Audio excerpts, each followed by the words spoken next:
पंजाब इस वक्त धुआं धुआं सा है चूंकि वहां पर स्मॉग का राज है और इसीलिए हुकूमत ने स्मॉग एमरजेंसी नाफिज कर दी। कई अजला में 4 रोज़ा सरकारी तातीलात का ऐलान कर दिया है जिसमें स्कूल, कॉलेज, यूनिवर्सिटीज़ और सरकारी इदारे बंद रहेंगे। स्मॉग ने लाहौर को दुनिया का आलूदा तरीन शहर बना दिया जिसकी वजह से अवाम की सेहत खतरे में पड़ गई है। शहर में इस वक्त ताज़ा तरीन सूरत हाल क्या है, इस पर बात करेंगे। हमारे नुमाइंदे शाकिर अवान हमारे साथ मौजूद हैं। शाकिर, मैं ज़रूर जानना चाहता हूँ आपसे कि आज की सुबह कैसी है लाहौर की, स्मॉग कितनी बढ़ गई? जी बिल्कुल, आज जो लाहौर शहर है वो आलूदा 3 शहरों की फहरिस्त में 10वें नंबर पर शामिल है, लेकिन आज लाहौर शहर जो है वो दूसरे नंबर पर। पहले नंबर पर जो है वो दिल्ली है और उसके बाद लाहौर शहर जो है वो आलूदा 3 शहरों की फहरिस्त में दूसरे नंबर पर मौजूद है और लाहौर का जो AQI है वो 437 तक पहुंच चुका है। और इसी तरह अगर हम लाहौर के मुख्तलिफ इलाकों की बात करें तो लाहौर के 6 इलाके ऐसे हैं जिनका AQI 400 से तजावज़ कर चुका है। और आलूदा 3 इलाकों की बात की जाए तो पोलो ग्राउंड का इलाका जो है कैंट में है, ये आलूदा 3 इलाकों में सरे फहरिस्त है। इसके साथ साथ माल रोड, जेल रोड, हाल रोड के साथ साथ अनारकली, यानी लाहौर का कोई इलाका ऐसा नहीं है जिसकी फ़िज़ा को जहर आलूद करार न दिया गया हो। स्मॉग एमरजेंसी जो है वो नाफिज कर दी गई है हुकूमत पंजाब की जानिब से।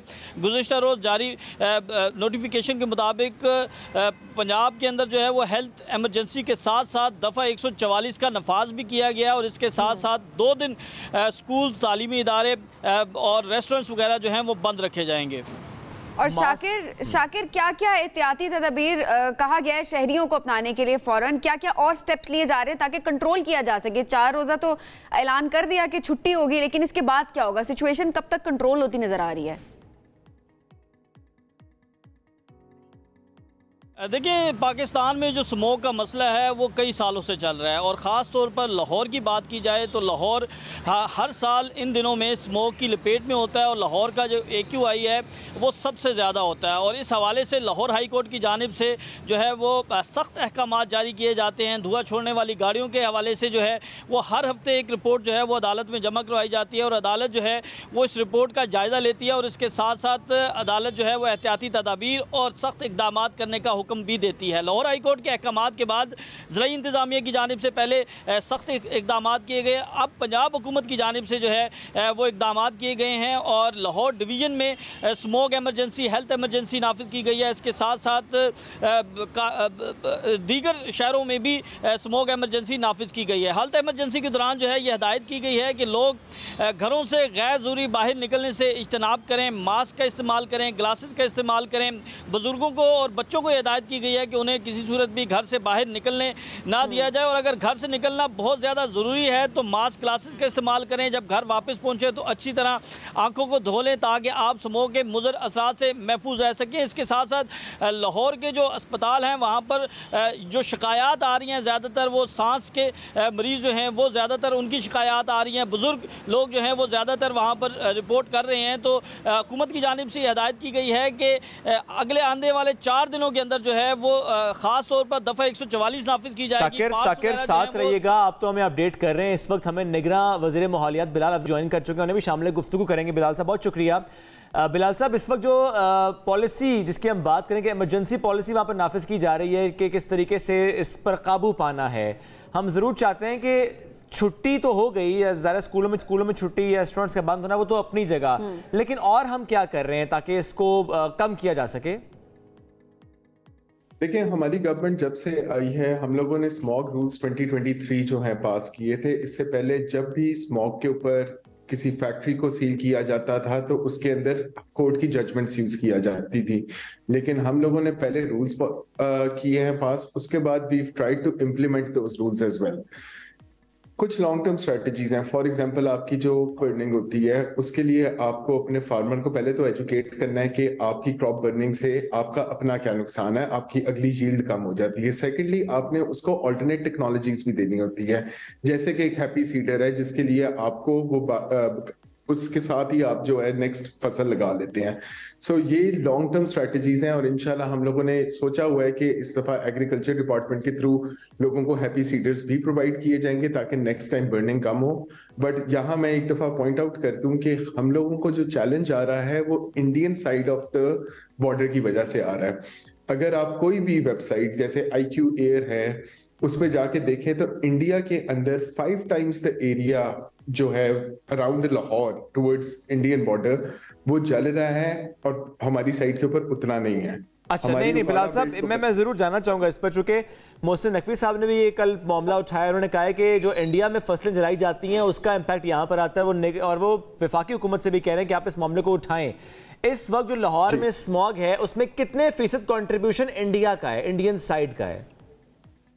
एग्जैक्टली अगर आप कह रहे हैं तो 30% जो है वो आपकी बर्निंग की वजह से। तो हमें सर अपने 70% पर ही काम करना है ना, ज्यादा हम 70% के ऊपर अपना मैक्सिमम काम कर रहे हैं। देखिए लास्ट ईयर से अभी right now as of today भी आप AQI में 20% कम है, लेकिन nonetheless this is a long term strategy जो हर गवर्नमेंट को आके इसके ऊपर जोर लगाना पड़ेगा। हम लोगों का एज अ गवर्नमेंट इसके ऊपर इतना स्ट्रिक्ट एक्शन लेना कि एक प्रोडक्टिव डे के ऊपर छुट्टी दे देना, इमरजेंसी नाफिज करना, इससे ज्यादा कितने हम सीरियस हैं वी कुडंट शो। नाउ अब हमने मूवमेंट भी रिस्ट्रिक्ट करनी है। आपने पहले ही बता दिया कि क्या कुछ बंद है।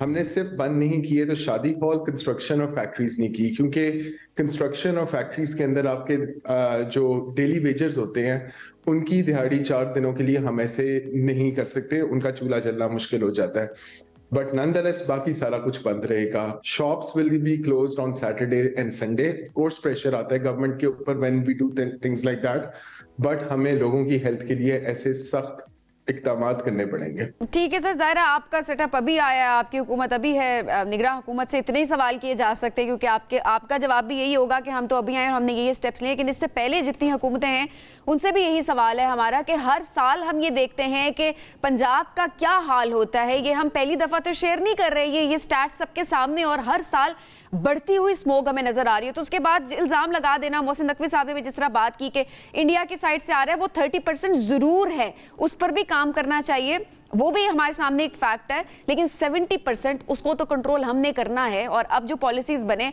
जो अगली हुकूमत आए वो उनके ऊपर जरूर इंप्लीमेंट करे, उसको इंप्लीमेंट जरूर करे, क्योंकि हुकूमतें चेंज होती हैं, आवाम का बुरा हाल होता है, मुल्क का यही हाल होता है जो इस वक्त हमें नजर आ रहा है। बिलाल साहब, एक आखिरी चीज, सिचुएशन कब तक आप कंट्रोल होते देख रहे हैं इस वक्त, कब तक? क्योंकि जाहिर है छुट्टियां कितनी और छुट्टियां देंगे, 4 छुट्टियां तो दे दी। अभी हम एक्सपेक्ट कर रहे हैं कि 9th की रात को जो है बारिश होगी। बारिश अगर हो जाएगी तो ये चीज काफी कंट्रोल हो जाएगी। ऑल्सो जो 4 दिन की छुट्टी है उससे हम एक्सपेक्ट करें कि अबाउट 30% हमारा AQI नीचे जाएगा। एक चीज मैं क्लैरिफाई करना चाहता हूं कि बाकी जो आपके 70% है उसमें 45% इज फ्रॉम ट्रांसपोर्ट। इसमें हम लोग जो पाकिस्तान फ्यूल भी यूज कर रहा है वो यूरो 2 करता है और दुनिया के अंदर यूरो 5 यूज होता है। बिल्कुल ऐसे है, वो गंदा पेट्रोल है, वो बहुत रिफाइंड होता है। हमें भी अब चाहिए कि हम उन स्टैंडर्ड्स पे जाना शुरू हो जाएं।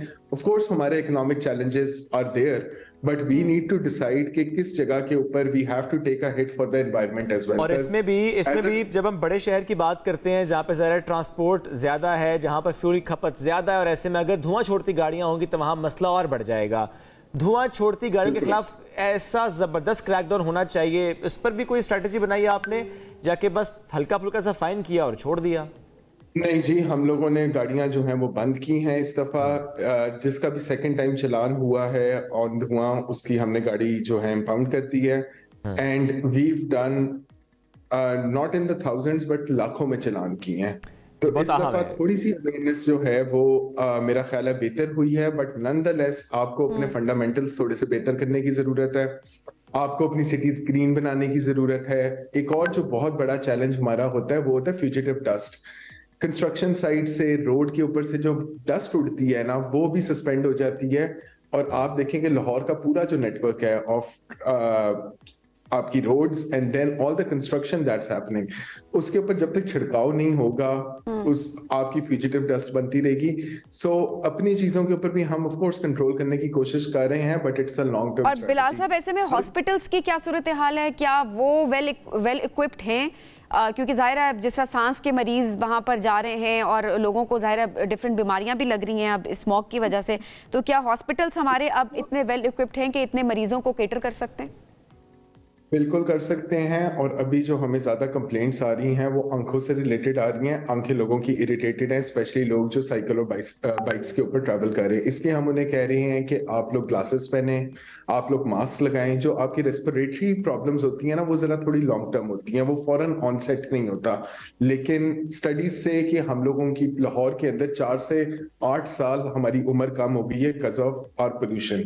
बिल्कुल सो ऐसे ही है। Our hospitals are equipped. Mask की अवेलेबिलिटी हम लोगों ने इंश्योर किया। लाहौर में हर जगह के ऊपर वाफिर मकदार में मास्क है, तो उसके ऊपर भी कोई प्रॉफिटेरिंग नहीं होगी। So we trying all we can. बाकी आप लोगों की सपोर्ट भी चाहिए, मीडिया की सपोर्ट चाहिए। आप लोग और अवेयरनेस क्रिएट करें इन द पीपल के। अगर कोई फैक्ट्री ओनर भी अभी मेरी बात सुन रहा है तो ये आपकी भी रिस्पॉन्सिबिलिटी है टू मेक श्योर कि आप इसके अंदर कंट्रीब्यूटिंग फैक्टर ना हो। बिल्कुल ऐसे जो कंट्रीब्यूट कर रहा है उसको सोचना होगा कि वो अपनी अगले आने वाली नस्ल के लिए क्या छोड़े जा रहा है। बिलाल साहब शुक्रिया। शाकिर आप भी साथ मौजूद थे। बहुत ये अहम मामला है और इसमें हम सबकी जिम्मेदारी है as an individual, as an organisations, कि हम इसमें बहुत बेहतर तरीके से पॉलिसीज बनाएं और उसको इम्प्लीमेंट कराएं। धुआं छोड़ती गाड़ी अगर मेरी है तो ये मेरी जिम्मेदारी है कि मैं उसको ठीक कराऊं। और अगर मुझे लगता है कि मैं पब्लिक ट्रांसपोर्ट से जा सकता हूं तो मैं अपनी गाड़ी ना निकालूं। ये बहुत अहम है कि आप कंट्रीब्यूशन में नीचे हैं। और अगर किसान आपके साथ लिंक है या किसान अगर हमें सुन रहे हैं, आपको लगता है कि आप किसान तक ये बात पहुंचा सकते हैं, जो हैप्पी सीडिंग की बात की है कि आप अगर फसल को नहीं भी जलाएंगे बाकियात को, तब भी आप अगली फसल की तरफ जा सकते हैं। जब किसान को मालूम होगा तो वह जरूर ये काम करेगा।